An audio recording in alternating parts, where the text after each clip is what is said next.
Hello dear students, welcome to E-Patashala.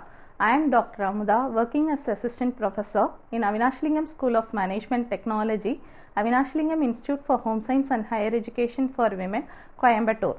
Today, I am going to brief you about women and livelihood.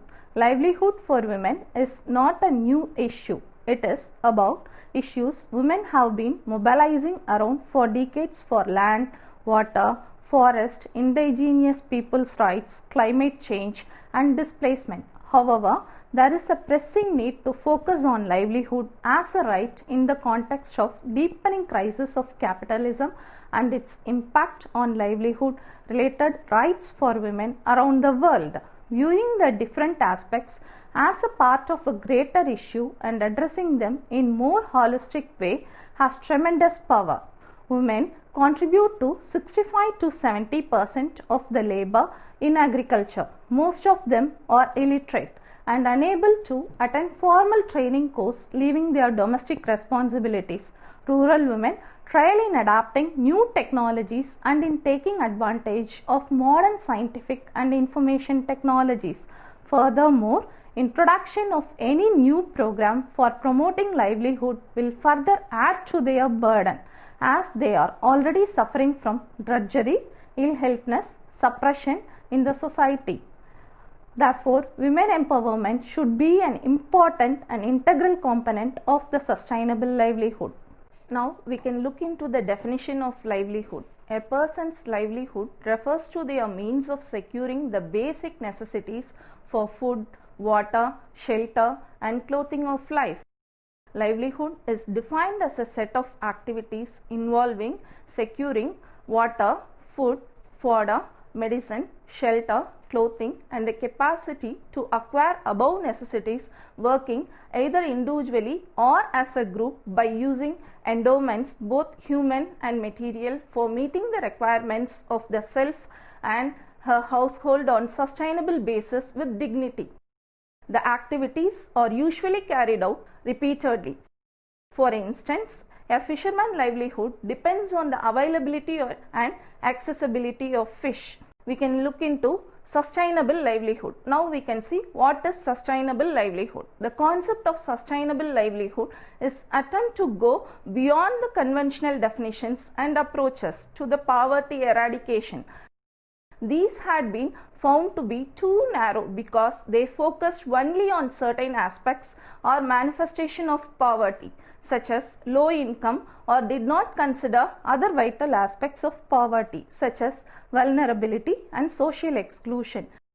It is now recognized that more attention must be paid to various factors and processes which either constrain or enhance poor people's ability to make a living in an economically, ecologically, and socially sustainable manner. The sustainable livelihood concept offers a more coherent and integrated approach to poverty.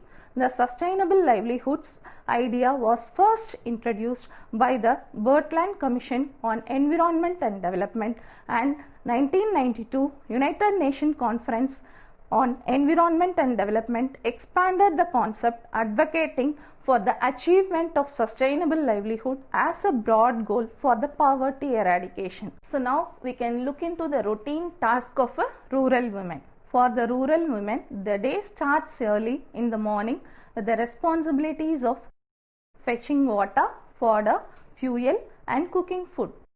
She takes care of the children and members of the family, their health, orientation, and education, and attends to various income generation activities. She manages all the household matters, looks after the family assets, livestock, handles the purchase and finance works for almost 14 to 16 hours and is the last to sleep at night. Still, when you ask her children what their mother does, most of them instantly reply nothing. There is no recognition for their hard work just because her work is not evaluated in terms of money. She often falls sick but doesn't complain, and this goes unnoticed by others in the family as they continue to work as usual for the sake of the family. She manages the family very efficiently with meager means but is still treated as illiterate. Women are ignored in matters which are of concern to them as well. As a result, today women are the worst sufferers in the society due to drudgery, ill healthness, illiteracy, deprivation and humiliation. Backwardness of women is a sign of poverty, and women are the worst sufferers during the period of scarcity and calamity. No wonders India hosts over 1/3 of the poor in the world, as lack of empowerment of women is a significant cause of poverty. With this background, BAIF had mandate to ensure women empowerment in the development programs and thereby strives to create a conducive atmosphere for their effective participation. This strategy for women empowerment program is addressed through drudgery reduction, gender sensitization among other sections of the community, capacity building to enhance their efficiency and to contribute economic development and ensure equality and status in the society. So next we can discuss about BAIF Institute for Sustainable Livelihood and Development. So this is one of the service organization which concerns for the welfare of the women. So promotion of WAVLI was the entry point for the women empowerment in Vansda. Traditionally, women have engaged themselves in vegetable cultivation in their backyards, and men have never staked their claims over these earnings.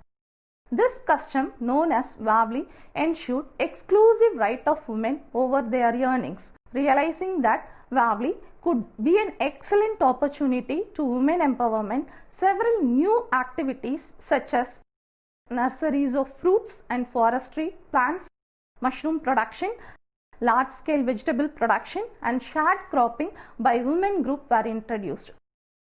WAVLI attracted a large number of women, and men also extended their cooperation. The earnings from WAVLI were used by the women for food, clothing and procurement of utensils and ornaments, which were their priority. Hence, WAVLI turned out to be a golden opportunity to implement the Archer development program successfully while enlightening the man about the role of women in the economic development. This incident motivated BAIF to ensure equal opportunity for the women in all the development programs.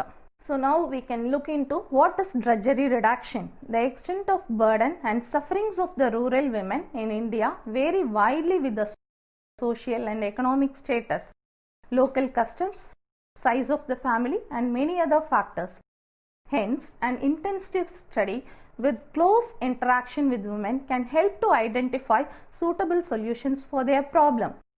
Based on the needs, the drudgery reduction measures introduced for women include creation of safe drinking water sources closer to their houses, maternal and child health and family welfare, strengthening of traditional healthcare practices, training of midwives and upgrading the skill of the local healers, awareness on health, hygiene and sanitation, training of local youth as health guidance for first aid, establishment of community grain banks and promotion of nutritional garden, promotion of energy conservation devices, improved wood stoves, biogas, solar devices and energy plantation, establishment of Anganwadis and awareness of girls' education.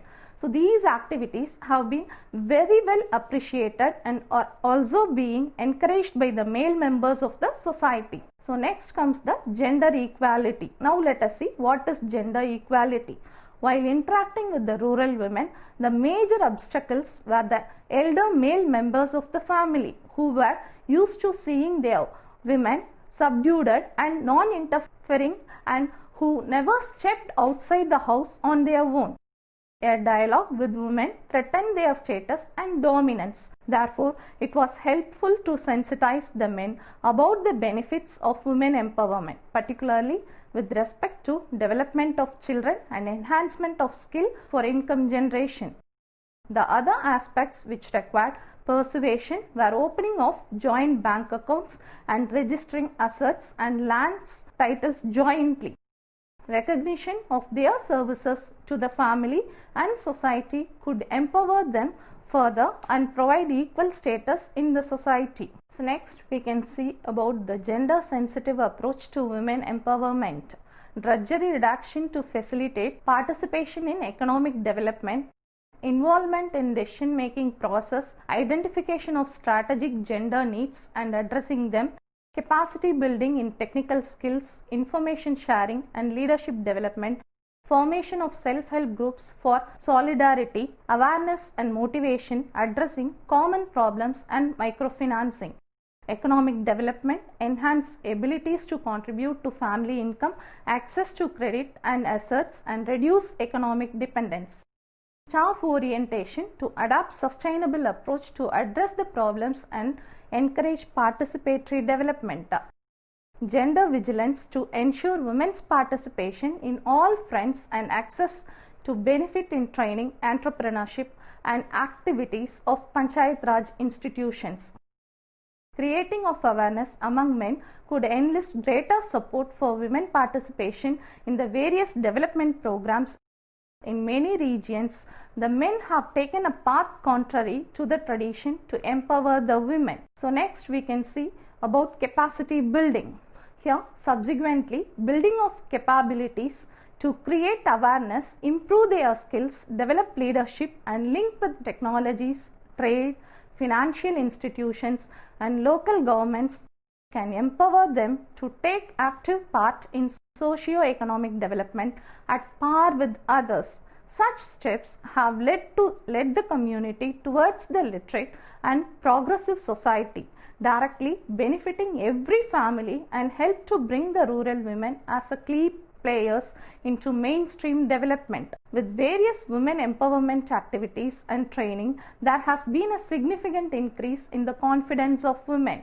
They have developed mutual trust, social security skills and access to technology and credit through their self-help groups and various people organizations. The women group have motivated the entire community to take up hygiene, sanitation, family planning and healthcare activities with the community. Several groups have established their grain banks to ensure food security for their members. There has been increased awareness about education for children, particularly girls. Prevention of child marriage has been an important agenda of many self-help groups, which has been endorsed by other sections of the community as well. So next we can look into the other type of service organization, which is the Azad India Foundation. So here we can see about girl and women trafficking in India. Trafficking. First let us see what is trafficking. Trafficking is defined as a trade in something that should not be traded in for various social, economic or political reasons. Thus, we have terms like drug trafficking, armed trafficking and human trafficking. The concept of human trafficking refers to the criminal practice of exploiting human beings by treating them like commodities for profit. Even after being trafficked, victims are subjected to long-term exploitation. The crime of trafficking manifests itself through the following. According to the recent survey, women are bought and sold with impunity and trafficked at will to other countries from different parts of India. Trafficking both for commercial, sexual exploitation and for non-sex based exploitation is a traditional and complex challenge, as it is an organized criminal activity, an extreme form of human right violation and an issue of economic empowerment and social justice.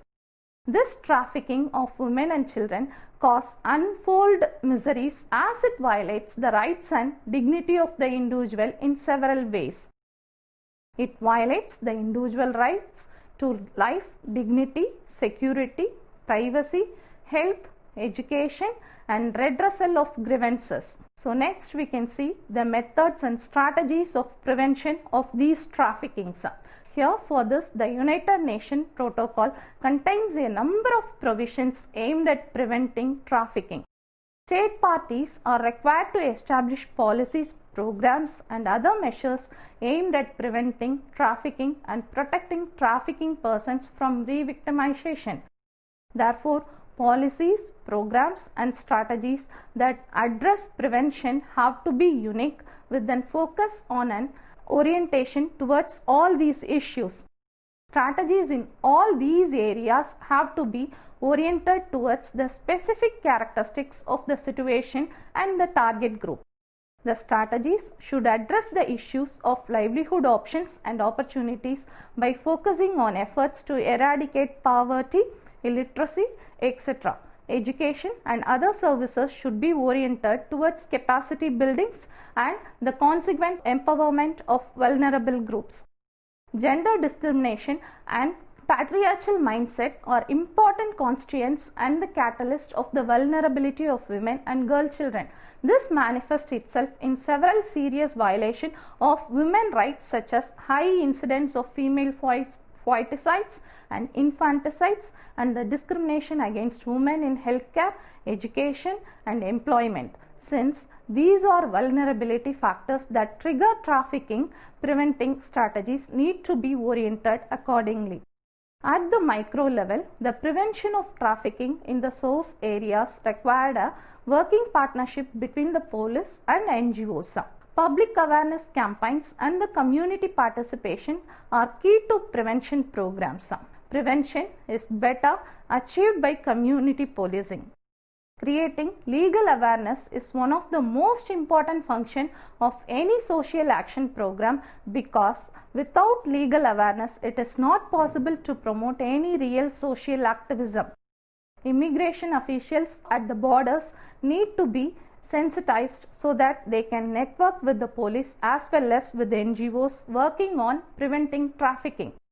Helplines and help booths are very important for providing timely help to any person in distress. So next we can see the skill training program which is offered by this service organization. The main aim of this program is to enhance the quality of life of women through increased knowledge and skills.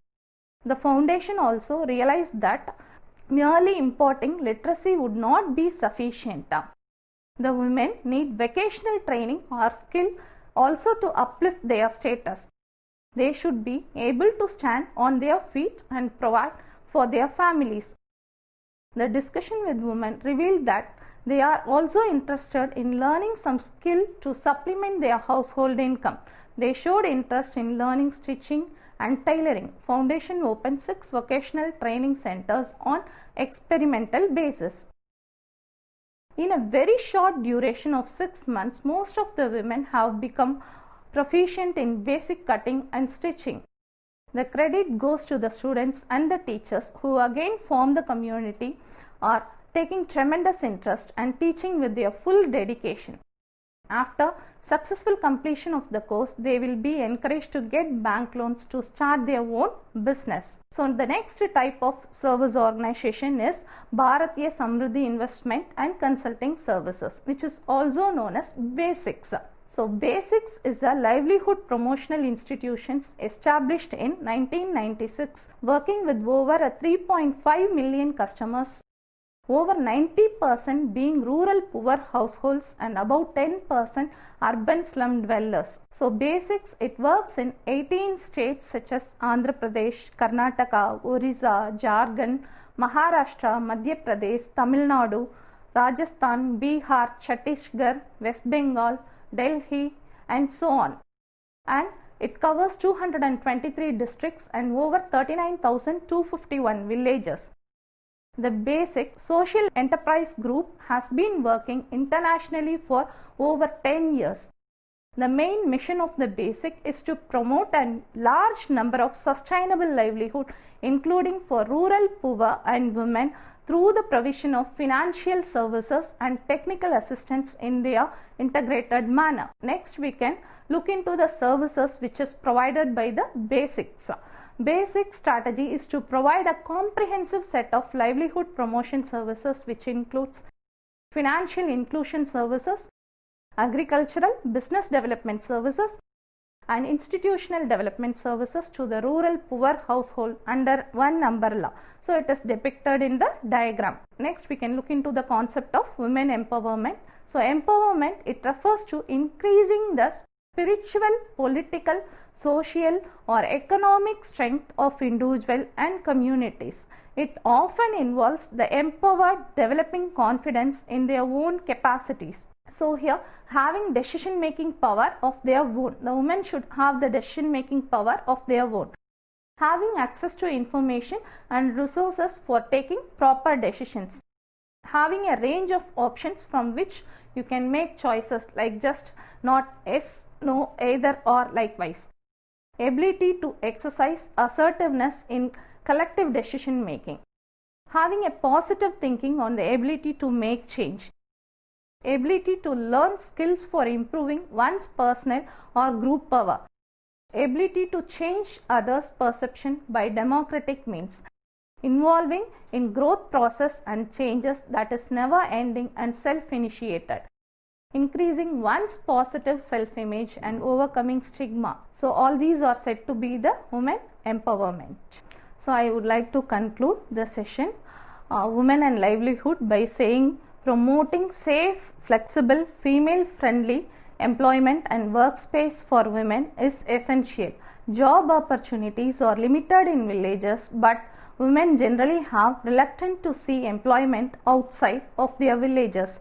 Finding ways to make work and married life with children more compatible should be an important policy priority. NGOs and the government must work with the employers to create job opportunity for women's needs. Providing transportation for women from the villages to work will ease women concerns for their safety. Flexible hours or part-time work that suits women responsibility at home will encourage more women to participate in the workforce. Women economic empowerment not only depend on the availability of the jobs but also on ensuring protective working environment. Hence, NGOs and government should work with the private and public sector to improve working condition and the treatment of female workers and workers in general. So I would like to conclude with this quotes. Livelihood is every human right. This concept is in our heart. It is a culture, it is a land, and it is the environment. It is the basic of our human existence. Thank you.